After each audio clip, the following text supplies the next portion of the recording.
stiamo preparando dei cannoli con cialda artigianale realizzata direttamente da noi.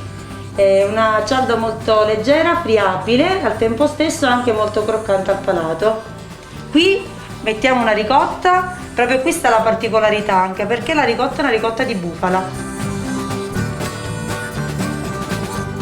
Allora riempiamo il cannolo siciliano, uno dei dolci più amati della Sicilia. E qual è la particolarità del cannolo siciliano di Mistretta? Allora, noi a differenza degli altri, a sua volta abbiamo accoppiato alla nostra cialda questa ricotta che secondo me si crea un connubio perfetto. E guardate che eccellenza! Guardate che eccellenza, tutta da gustare! Possiamo mettere anche delle granelle a scelta del cliente, infatti possiamo mettere sia la tradizionale buccia d'arancia, ma a sua volta granella di nocciola, pistacchio, cioccolato fondente o bianco.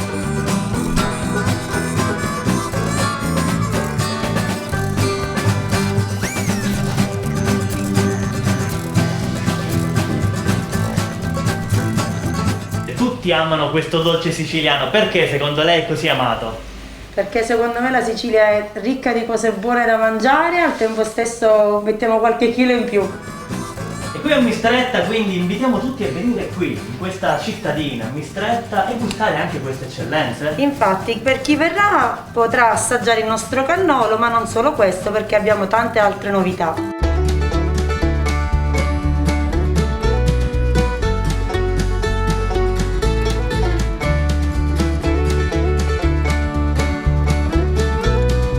Il turista che viene a Mistretta troverà tante sorprese storiche, paesaggistiche, monumentali, architettoniche.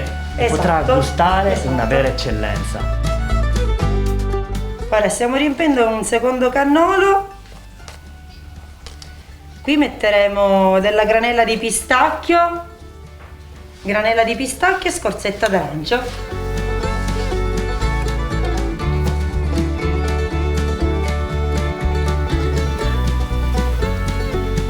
E voilà! Ed eccoli, appena preparati, che aspettano solo di essere gustati. La cialda quindi, come mi diceva prima, la preparate voi? Parliamo anche della preparazione di questa. Infatti è una cialda artigianale che viene realizzata da noi, stesa a mano e fritta nello strutto, e gli ingredienti cardini sono a sua volta la farina, lo zucchero e il vino.